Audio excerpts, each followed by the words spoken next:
Hello दोस्तों आपका स्वागत है हमारे यूट्यूब चैनल में। अभी सीआरपीएफ हेड कांस्टेबल का एग्ज़ाम हुआ है और उसमें मैथ के सेक्शन में काफ़ी लोगों के पसीने छूटे हैं, क्योंकि अच्छे जो लोग मैथ जिनका स्ट्रॉन्ग है वो यहाँ पे फंस गए हैं। तो अब हम उन्हीं सारे सभी शिफ्ट में जितने भी मैथ के क्वेश्चन आए हैं हम लोग अभी एक एक शिफ्ट वाइज इसी पे डिस्कस करेंगे, ठीक है। और इसके लिए अब पहले खुद प्रैक्टिस कीजिए इसको, वीडियो को पॉज करके, उसके बाद सलूशन देखिएगा कैसे करना है। और यहाँ पे सलूशन शॉर्ट तरीके में बताया जाएगा, कोई लंबा प्रोसेस नहीं, कम समय में करना है। और हमारा बस एम होना चाहिए बस केवल कि सवाल सही करने हैं वहाँ पे, ठीक है। नॉलेज हमको नहीं ज़्यादा दिखाना, हमको बस ये करना है कि सवाल कैसे सही करने हैं, टिक कैसे करने हैं, वहाँ पे एग्ज़ाम हाल में कैसे करना होता है। शुरू करते हैं पहला क्वेश्चन से। एक चुनाव में 4 विद्यार्थी थे और 95% मतदाताओं ने मतदान किया। एक उम्मीदवार को 25% मत प्राप्त हुए, जबकि अन्य 3 ने शेष मतों को 6, 7 और 2 के अनुपात में साझा किया। तीसरे स्थान पर रहे उम्मीदवार और चौथे स्थान पर रहे उम्मीदवार द्वारा प्राप्त मतों का अंतर इतना के बराबर है। विजयी प्रत्याशी द्वारा प्राप्त मत ज्ञात कीजिए। तो सबसे पहले क्या करेंगे, परसेंटेज दिखा, बांटना है। क्या करेंगे, 100 में बांटेंगे, ये 100 में बांटेंगे, 100 को पहले हम 95 मान लेंगे, क्योंकि यहाँ पे 95% ने ही केवल मतदान किया है। और लेकिन हम डिवाइड करेंगे, सब काम करेंगे 100 पे, क्योंकि यहाँ पे मैंने स्केल फैक्टर बना लिया है। और उसके बाद 25% मिल रहा है एक को, तो यहाँ पे 100 का 25% 25 होता है, 25। और बचे कितने, 75 बच्चे हैं। और 6, 7 और 2 के अनुपात में उसको बांटना है। बांटना कैसे है ये भी देख लीजिए। 6 दूना 12, 13, 13 2 15 है। और हमारा बच्चा क्या है, 75, 15 और 75, टोटल 15 वहाँ पे है, यहाँ पे 75 कैसे आएगा, 5 का मल्टीप्लाई कर देंगे। 5 का मल्टीप्लाई कर देंगे तो यहाँ पे आ जाएगा 30, 6 पंजे 30 हो जाएगा, 7 में 35 हो जाएगा, 5 गुना 10 हो जाएगा। यही फैक्टर में हमारा डिवाइड होगा, इसी रेशियो में जो भी है। अब देखिए क्या हो, तीसरे स्थान पर है उम्मीदवार और चौथे स्थान। यहाँ पे चौथे स्थान पे कौन है, ये वाला आदमी है चौथे स्थान पे। तीसरे वाला कौन है, ये वाला है। इन दोनों का रेशियो देखिए 15 यूनिट की वैल्यू है हमारी 69198,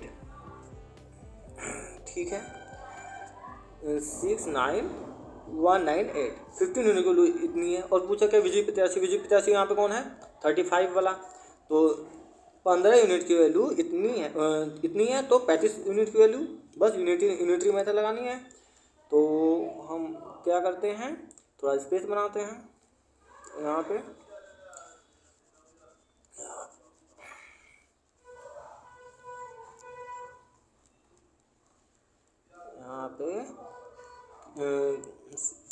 स्पेस, ठीक है, बन गया।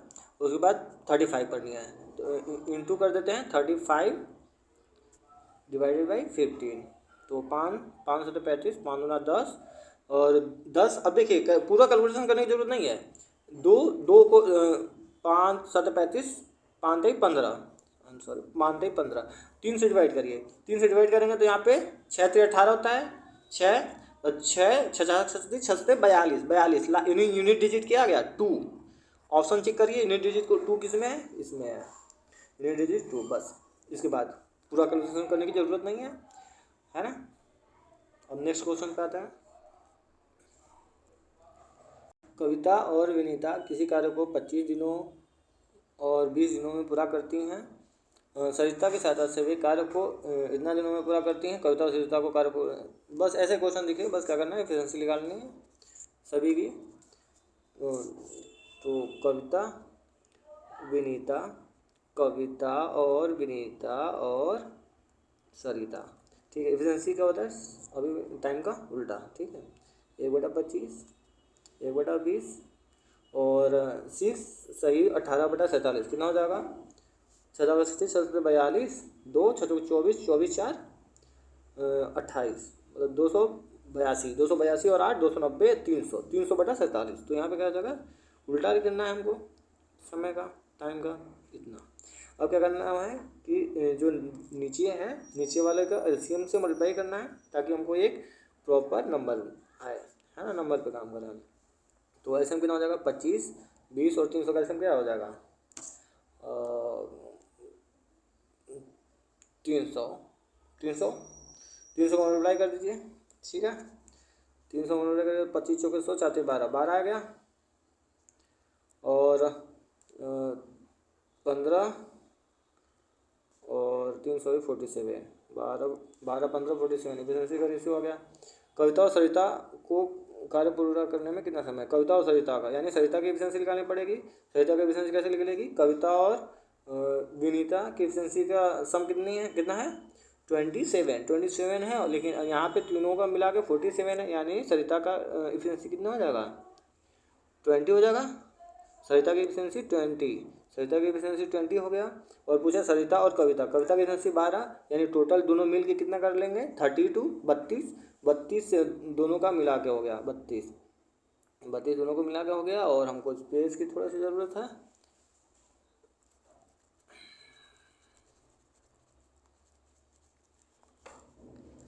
बत्तीस है। अब क्या करना है? जो एफिशिएंसी में अगर हम टाइम का फिर मल्टीप्लाई करेंगे तो टोटल वर्क आ जाता है, टोटल वर्क आ जाएगा। फिर उसके बाद फिर जिसका भी पूछा है उन सबका एफिशिएंसी का डिवाइड कर दीजिए। डिवाइड करने के बाद हमारा टाइम आ जाएगा। वही एक ही काम करना है। टोटल वर्क क्या आ जाएगा? किसी का भी कर लीजिए।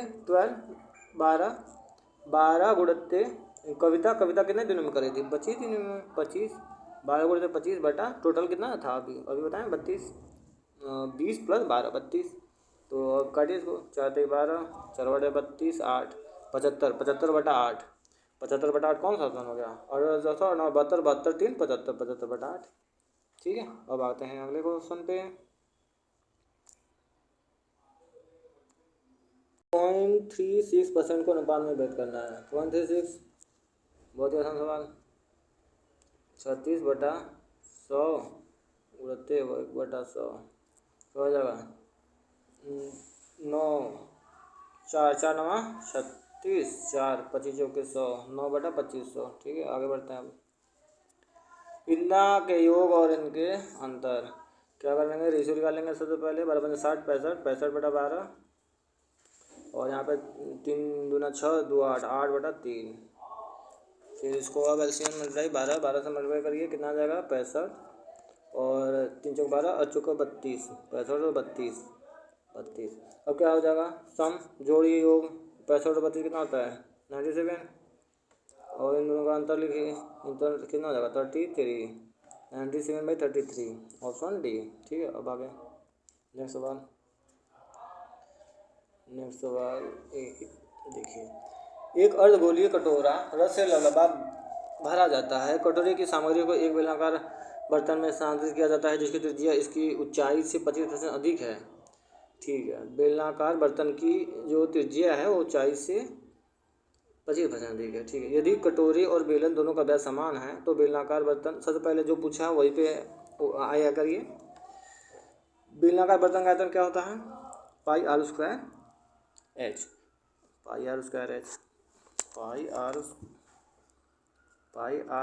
एच। और नीचे क्या? अर्धगोलीय कटोरा का आयतन, अर्धगोलीय पूरा गोले का आयतन 4/3 पाई आर क्यूब, अर्धगोली का 2/3 पाई आर क्यूब। पहले पाई सब इजी करिए। और यहाँ पे देखिए कटोरी के दोनों का व्यास सेम है, व्यास मतलब सेम है तो रेडियस भी सेम हो जाएगा।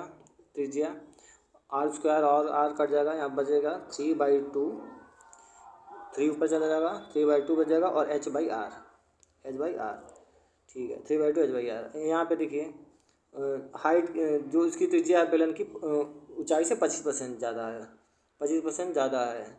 तो मतलब अगर ए एच है तो ए कितना ज़्यादा है? 1.25 एच। 1.25 कितना होता है? 5/4 होता है। 5/4 करेंगे तो क्या हो जाएगा? 4/5 ऊपर 4 जाएगा, नीचे 5 आएगा। तो 2 2 4 6 और 5 कितना आ गया? 6 और 5। अब आगे अगले सवाल पे देखते हैं। 24 6 9 80 14 निम्न में से किस संख्या से पूर्णतः विभाज्य है?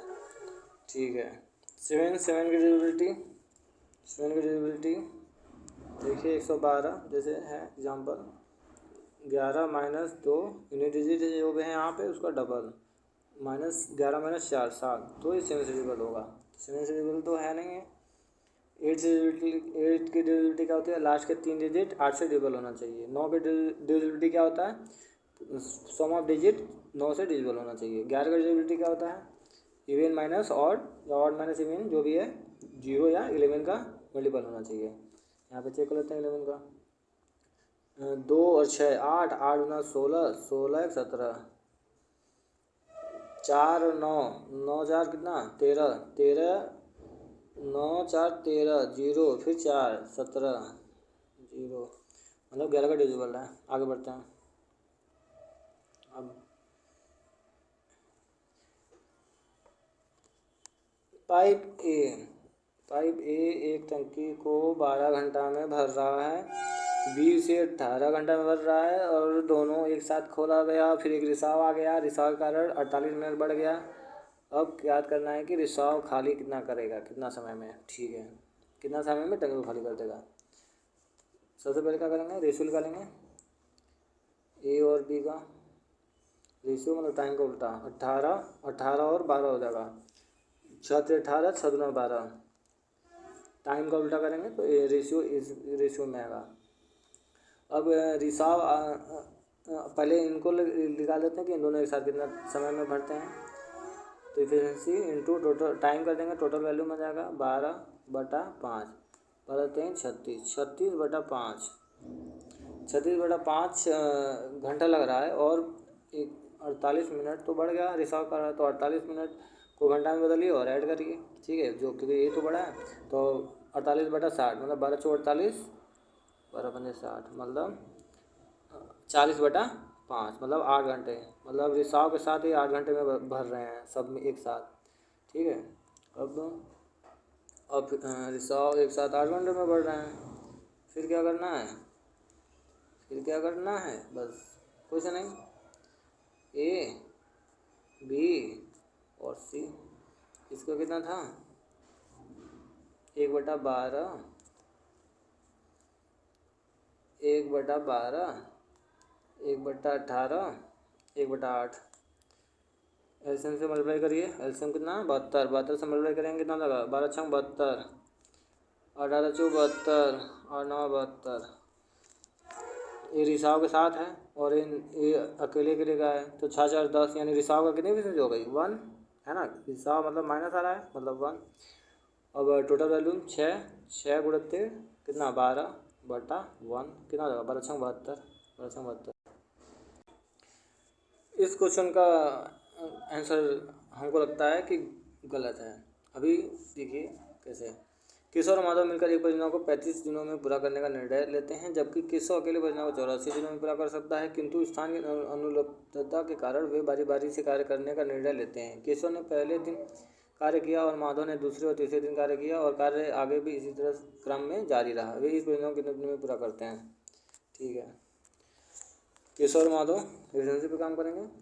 केशव और माधव और केशव कितना दिन में कर रहा है 84 दिन में। ये दोनों मिलकर कितना काम कर रहे हैं 35 दिन में। 7 7 7 दूना 14, 7 में 35। एफिशिएंसी का रेशियो 7 और 5, यानी माधव की एफिशिएंसी कितनी आ जाएगी 12 - 5 कितना 7। ठीक है, और टोटल ओवर कितना आ जाएगा, केशव यूनिट एफिशिएंसी इतना यूनिट पर डे केशव की है तो एफिशिएंसी इंटू टाइम मल्टीप्लाई करेंगे टोटल वर्क आएगा 84, 5 के 20 और 40 2 42।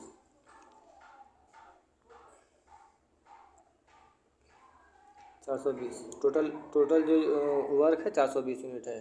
अब 420 यूनिट को कैसे काम करा रहा है, पहले दिन केशव कर रहा है, फिर उसके बाद 2 दिन माधव कर रहा है। 2 दिन मतलब कितना 14, मतलब 3 दिन में 19 यूनिट काम हो रहा है। 3 दिन में 19 यूनिट काम हो रहा है, 3 दिन में 19। अब हमको 420 के आसपास जाना है टोटल काम को।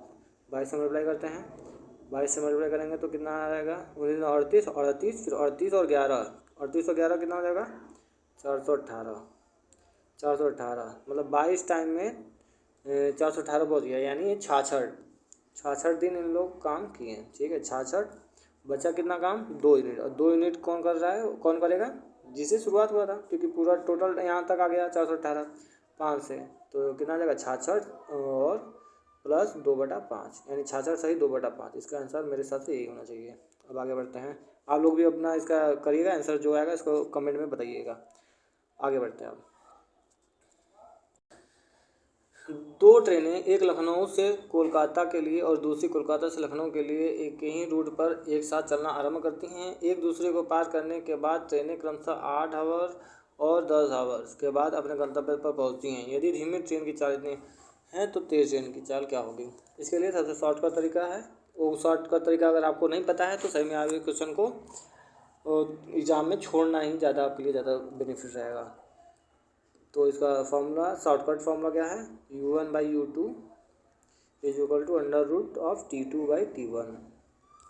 हमको फास्ट ट्रेन को पूछा है, फास्ट ट्रेन ऊपर, नीचे जिसका दिया धीमी ट्रेन 180 इज इक्वल टू √. धीमी ट्रेन की चाल, धीमी ट्रेन की टाइम कितना है? 10 घंटा, और तेज़ वाले को 8 घंटा लग रहा है। यहाँ से करिए 2 × 10 2 × 8, मतलब यहाँ पे 2 का जाएगा 90 √5 90√5 करिए, आएगा सी ऑप्शन 201.6 आएगा। √5 और √5 की वैल्यू कैसे निकालेंगे? √5 आएगा, √5 आएगा 2.25 के आसपास आएगा। ठीक है, अब आगे बढ़ते हैं। एक वस्तु को 6% कम करने पर मूल्य इतना रुपये हो जाता है। यदि मूल्य में 5% की वृद्धि की जाए तो क्या होगा? ये देखिए कैलकुलेशन है थोड़ा सा, इसमें केवल 94% की वैल्यू कितनी है? 1551। तो हमको 105 की कितनी हो जाएगी? इंटू 105, यहाँ से आ जाएगा, इसको कैलकुलेट करेंगे तो बी ऑप्शन आएगा। आगे बढ़ते हैं। ये देखिए 2018 में ए के उत्पादन और 2017 में बी के उत्पादन का योग। 2018 में कितना? ए का, 18 में ए का कितना है? 314। 2017 में भी 17 है, 17 में बी का 390 का योग जोड़ दीजिए, कितना? 4 10 704 आ गया। और 2018 में सी का उत्पादन, 2018 में सी का उत्पादन कितना है? 248। ए का 16 का ए में 234, कितना हो जाएगा? 8 4 12 4 3 7 1 8 2 2 4 482 इंटू 100 परसेंटेज पूछ रहा है, 100 आएगा कितना? 146 आएगा। ठीक है, आगे बढ़ते हैं। एक कंटेनर में 40 लीटर सांद्र सिरप है।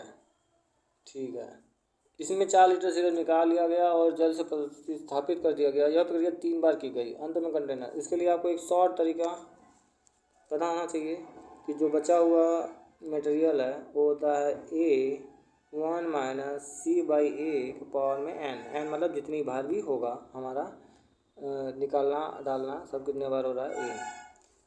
तो A कितना है टोटल? 40।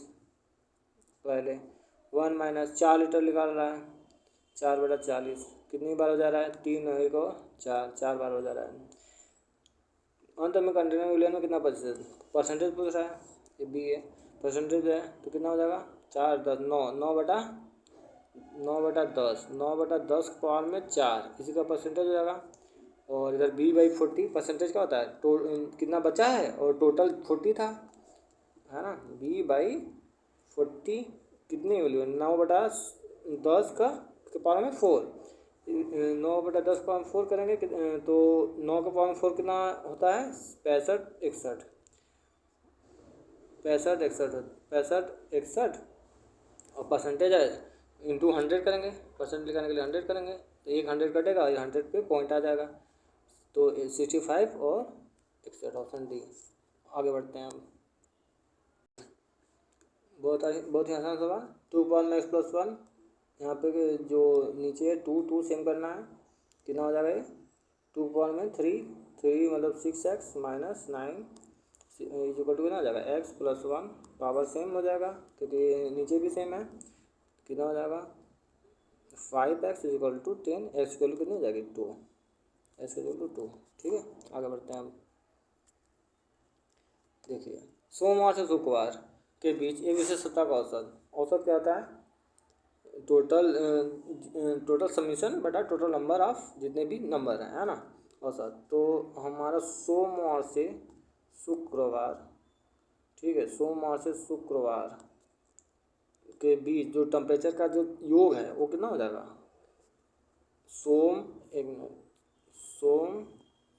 सोम मंगल बुध बृहस्पति शुक्र 5 दिन है। 5 दिन का औसत कितना है? 30.2। तो 5 150 151 है ना, 151 हाँ 151 आ गया। और मंगलवार से शुक्रवार का औसत कितना औसत दिया है 30। मतलब मंगल बुध बृहस्पति शुक्र 4 दिन का औसत दिया है ना, मतलब 120 हुआ। इसमें देखिए मंगलवार, इसमें कौन सा छोटा है? सोमवार छोटा है, तो सोमवार का कितना आ जाएगा, है ना, सोमवार छोटा है तो सोमवार माइनस करेंगे तो सोमवार का आ जाएगा। सोमवार कितना जा रहा है 31, सोमवार का 31 है। और यहाँ पे एक रिलेशन और दिया है क्योंकि शुक्रवार का ये पूछा है। सोमवार का तापमान शुक्रवार के तापमान से 2 अधिक है, यानी शुक्रवार का तापमान से 2 अधिक है। सोमवार यानी शुक्रवार का क्या हो जाएगा? सोमवार का -2 है ना, तो मतलब 31 - 2 कितना हो जाएगा 29 आंसर है। ठीक है, आगे बढ़ते हैं। ABCD के बीच 580 हैं, मतलब बंदा बांटना है। ठीक है, ए के पास ए के पास C से 2 गुना है, B के पास D से 3 गुना है, B के पास D से 3 गुना है। ठीक है, B के पास D से 3 गुना है। C और D के पास मिलाकर A से 100 कम है। C और D के पास मिलाकर A से 100 कम है, मतलब A minus C plus D कितना हो जाएगा 100, है ना। इसका मतलब ये है C और D मिलाकर A से 100 कम है। बस यहाँ पे इक्वेशन अब यूज करनी है। दो इक्वेशन बनेगा और वहाँ से हमको निकालेंगे ए वैल्यू रख दीजिए 2C, ए वैल्यू रख दीजिए और ए वैल्यू यहाँ पे रखिए कितना आएगा 2C आ जाएगा C माइनस डी की वैल्यू कितनी आ गई 100, C माइनस डी की वैल्यू 100 आ गई। और A plus B plus C D का 580 योग है, तो A की वैल्यू कितना आ जाएगी 2C और B की वैल्यू कितना 3D और plus C plus D 580। C और D में देखिए यहाँ से भी एक रिलेशन आ रहा है 3C plus 4D is equal to 580। ठीक है, यहाँ से एक इक्वेशन नहीं है, यहाँ से C D निकालना है, C निकालना है, केवल C पे फोकस करिएगा, C निकालना है, फिर उसका डबल कर देंगे तो ये आ जाएगा बस। ठीक है, और यहाँ से C निकालेंगे, जगह थोड़ा कम है तो बता C आएगा 140, C निकालेंगे 140, फिर उसका डबल 280। ठीक है, दो इक्वेशन बनाएगा 3C plus 4D is equal to 580 और C माइनस डी बराबर 100। इन दोनों को सॉल्व करिएगा, यहाँ से C निकालिएगा। ठीक है, अब आगे बढ़ते हैं। एक पिता की आयु उसके पुत्र की आयु की 3 गुनी है। 3 वर्ष पूर्व पिता की आयु उसके पुत्र की आयु के 4 गुने से 3 कम थी। पिता और पुत्र के वर्तमान आयु का औसत ज्ञात करिए। ठीक है, सबसे पहले क्या करते हैं, पिता की आयु। ठीक है, पिता की आयु 3 टाइम्स ऑफ पुत्र की आयु। ठीक है, PU। अब यहाँ पे एक और आइडिया ले सकते हैं कि पिता और पुत्र की जो आयु का रेशियो है 3 और 1 है, यानी 4/2, यानी जो भी ऑप्शन होगा 2 का डिविजिबल होगा। यहाँ पे 2 ऑप्शन 2 का डिविजिबल है, यानी हमको पूरा ही करना पड़ेगा। और आगे 3 वर्ष पूर्व पिता की आयु 3 वर्ष पूर्व 4 गुनी है पुत्र की आयु से, और 3 कम भी है। ठीक है, 3 ऐसे कट गया पिता की आयु बराबर कितना हो जाएगा 4 टाइम्स ऑफ पुत्र की आयु और माइनस 4×12 और पिता 3 टाइम्स ऑफ पुत्र 3 टाइम्स ऑफ पुत्र यहाँ है, ठीक है। यहाँ से पुत्र कितना साल का है 12 साल का है पुत्र, ठीक है। और पुत्र 12 साल का हो गया, यानी यहाँ पे टू टाइम्स आया था 12×24 या यहाँ के रख के भी कर लीजिए, लेकिन ज़रूरत नहीं है। क्यों ज़रूरत नहीं है? क्योंकि रेशियो कितना है 3 और 1 यानी 4 मान लीजिए 4t/2 यानी 2t, बस केवल 2 का मल्टीप्लाई करना है और 24 आ जाएगा, ठीक है। अब आगे बढ़ते हैं। देखिए इस सवाल में क्या लगाना है, एमडीएस मसाला लगाना है। जहाँ भी टाइम दिए वर्ग दे या कुछ पार्सल टाइप का ऐसे सवाल जो है देखने से लगेगा कि यहाँ पे एमडीएस मसाला लगेगा। दो डाकिया 20 मिनट में 50 पार्सल, अभी 1500 और पार्सल वितरित करने हैं, उन्हें 2 हावर्स में वितरित करना है, ठीक है। तो कितने और लोग, तो मान लीजिए एन लोग करते हैं 1500 वितरित, तो इनको तो लग रहा है 2 घंटे। इसको करिए 5×15 30 2 4 5 मतलब 10, एन की कितनी आ गई 10, मतलब एक आ गया टोटल है। क्या पूछा है, कितने और लोगों को नियोजित करना होगा, यानी 10 - 2, 2 से तो 2 तो पहले से थे, तो 10 - 2 यानी 8। मैक्सिमम सवाल जल्दी में 10 मार के मैक्सिमम लोग चले जाते हैं, ये थोड़ा ध्यान देने की ज़रूरत है एग्जाम हॉल में, ठीक है। अब आगे बढ़ते हैं। भूमि का तापमान 30 डिग्री है, भूमि से 3000 ऊपर 12 डिग्री हो जा रहा है, ऊपर जा रहा है, तापमान हमारा कम हो रहा है। ज्ञात कीजिए कि भूमि के ऊपर प्रत्येक 100 मीटर पर तापमान कितना होगा, ठीक है। सबसे पहले क्या करेंगे, भूमि पर कितना है 30 डिग्री है, चला गया ये 3000 पे, 3000 पे तो 12 डिग्री, रेट कितना है, कितना डिग्री से कम हो रहा है विद रिस्पेक्ट टू हाइट, तो 30 - 12 18, 18/3000 गुणित 100, ये कट गया, 3 × 6 = 18, 6/10, 6/10 कितना हो जाएगा 3/5, ठीक है 3/5। आगे 24,000 पर 12% प्रतिवर्ष की दर से 3/2 वर्ष का चक्रवृद्धि ब्याज जो अर्धवार्षिक रूप से चक्रवृद्धि होता है, तो चक्रवृद्धि ब्याज पूछ रहे हैं, ठीक है। अर्धवार्षिक है तो परसेंटेज 12 है, 6% हो जाएगा आधा, क्योंकि अर्धवार्षिक है। टाइम 3/2 है तो 3 हो जाएगा। बस सबसे अच्छा बात है यहाँ पे कि डाटा बहुत आसान है, तो हम क्या करेंगे रेशो मेथड लगाएंगे। रेशो मेथड देखिए कैसे लगता है, 3 है तो 3 के लिए रेशियो क्या आता है 3:1, ये आपको रेशियो याद होना चाहिए। और 2400 है, 24,000 का 6% था, 6% कितना हो जाएगा, काटिए 0 6 चौके 24, 6 दूनी 12 तो 14, 14 गुणित 3 कितना आ जाएगा ये 0, 4 × 12, 4 × 12 13, 3 कितने 4, 43/20, और इसका फिर एक बार और निकालिए 14/40 का 6%, ये कटा और 6%, फिर इसमें भी 3 का मल्टीप्लाई करना है, तो कितना आ रहा है करिए 2 3 6 2 5 5 9 इंटू 5 का डिविजन करिए, 5 दूना 10, 5 दूना 10, 15/40, 15/40, 28.8 इंटू 9 कितना आ जाएगा 9 9 9 और 9 72.2 यहाँ पे, और 72 7 79 7, फिर 9 दूना 18 और 18 2 20 25 कितना आ रहा है, एक और रहेगा लेकिन वो वैल्यू इतनी कम है और ऑप्शन इतना दूर दूर है, तो तीसरे वाले की ज़रूरत नहीं है चेक करने की, हम इतने से ही ऑप्शन पे पहुँच सकते हैं। तो क्या जाएगा 0.2974 आसपास में जाना है हमको, ठीक है। तो ऑप्शन नहीं लगाएंगे और आगे बढ़ जाएंगे। 405, 648 और 486 के एचसीएफ द्वारा विभाजित एलसीएम मतलब एलसीएम बटा एचसीएफ पूछ रहा है।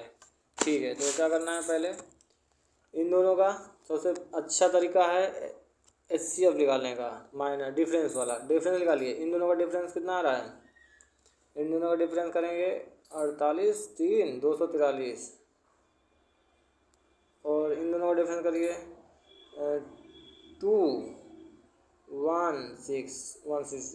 ठीक है, दोनों देखिए इन दोनों का एचसीएफ क्या है, 2 इंटू 81 है, यहाँ पे 3 और 81 है, 3 8 24 3 3, यानी यहाँ से सीधे पता चल गया कि एचसीएफ क्या है 81 है। अब 81 है, अब हमको लेकिन एलसीएम पता नहीं है, तो एलसीएम नहीं पता है कैसे निकलेगा, 81 से डिवाइड कर दीजिए। तो पहला टर्म क्या आ जाएगा 5 इंटू 81, दूसरा कितना आ जाएगा 8 इंटू 81, तीसरा क्या हो जाएगा 6 इंटू 81, 6 इंटू 81। एलसीएम क्या हो जाएगा 81 इंटू 5 8 और 6, इनका एलसीएम कितना हो जाएगा 6 6 5 30, 30 और 8 का एलसीएम 120 है ना। और एचसीएफ से डिवाइड करना था, एचसीएफ पड़ गया, और आप आंसर 120। ठीक है, आगे बढ़ते हैं। एक क्वेश्चन देखिए, चैपलिन एक निश्चित दूरी इतना में तय करता है यदि वह 2/3 दूरी 4 किलोमीटर प्रति हावर की चाल से चलता है और शेष इतना कि 5 के से 4 से चलता है, तो औसत चाल। ठीक है, औसत चाल क्या होता है, कुल दूरी बटा कुल समय। सबसे पहले हम दूरी पे क्या है कोई इफेक्ट नहीं पड़ेगा, तो रेशियो से निकालेंगे। डिस्टेंस का रेशियो क्या है यहाँ पे 2/3 2:1, मतलब 1/2 4 से, तो टोटल दूरी यहाँ पे हम इसी रेशियो पे काम करेंगे। तो टोटल औसत चाल क्या होता है, कुल दूरी कितना हो जाएगा 3t, मान लेते हैं 3 वाला क्योंकि रेशियो है ना, तो 3t।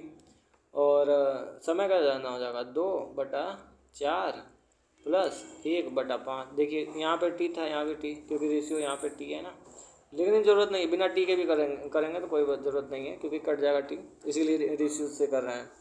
अब 1/2 नीचे कितना हो जाएगा 1/2 प्लस 1/5 कितना हो जाएगा 7/10, 7/10 10 ऊपर गया 30/7, ठीक है 7/10 नीचे, इसको अलग से कर दिया 7/10, और ऊपर 3 था तो 30/7, 30/7 देखिए कितना है 28 30/7। ठीक है, अब आगे बढ़ हाइट और डिस्टेंस का सवाल, बहुत ही आसान सवाल। बस बस एक आध दो क्वेश्चन देख के लोग डर गए कि बहुत कठिन है, लेकिन ऐसा बात नहीं है। कम से कम 22-23 क्वेश्चन तो करने ही लायक था पूरा अच्छे से। ठीक है, देखिए ऐसे कैसे क्वेश्चन है। 100 मीटर ऊंचा है, 100 मीटर, ठीक है। 2 जलयान दोनों तरफ हैं विपरीत दिशाओं में, ठीक है। यहाँ पे एक का 30 डिग्री है, एक का 45 डिग्री है। 100 मीटर है, जहाँ भी 45 डिग्री देखिए मतलब दोनों सेम, यहाँ भी 100 और 30 डिग्री, 30 डिग्री लगाइए कितना हो जाएगा, देखिए 1/√3 इज इक्वल टू 10/x 100√3। ज़रूरत नहीं है ऐसा ये सब करने का, क्योंकि 100 ये आपको याद होना चाहिए कि जैसे यहाँ पे 100 है तो इसका 100√3 होगा। ठीक है, तो 100√3 टोटल इन दोनों के बीच का दूरी कितना हो जाएगा 100 प्लस 100√3, √3 के वैल्यू हम जानते हैं 1.73 होता है, तो 173 और 100 कितना हो जाएगा 273। ठीक है 273, आगे बढ़ते हैं। ये देखिए 15 सेंटीमीटर ऊंचाई और 7 सेंटीमीटर आधार त्रिज्या वाले एक सिलेंडर के बीच से एक ऊर्ध्वाधर अनुप्रस्थ काटा जाता है।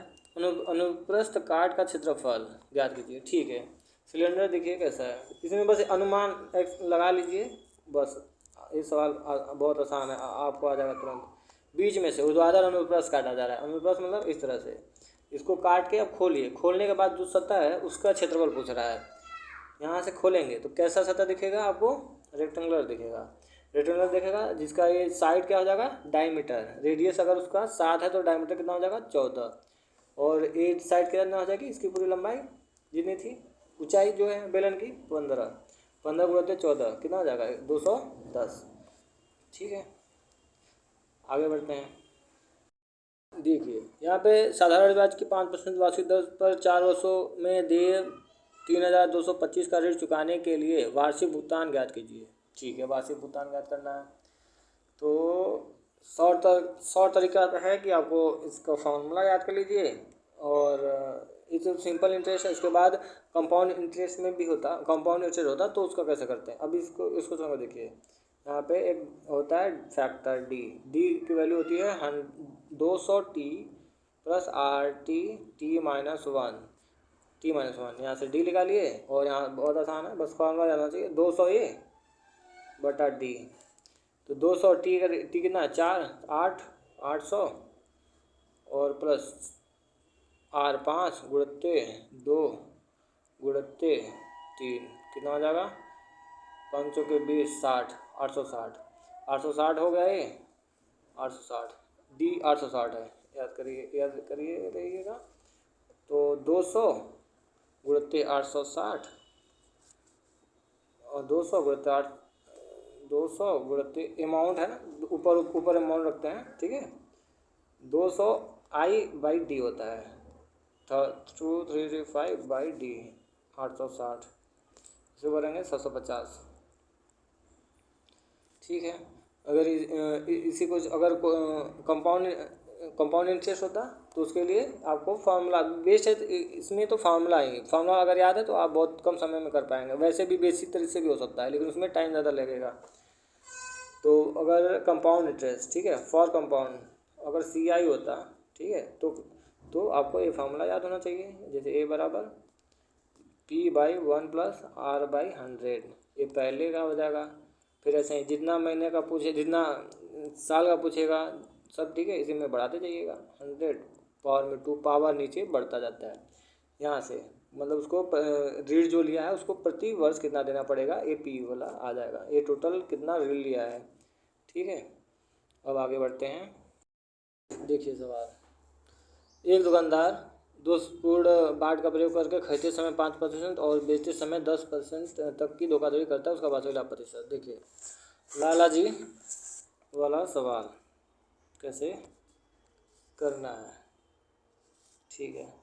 5%, यहाँ पे ये हैं लाला जी और ये हैं आप। 5% कितना होता है 1/20, मतलब आप 20 kg का 20 किलो गेहूँ बेचने के लिए गए लाला जी के पास।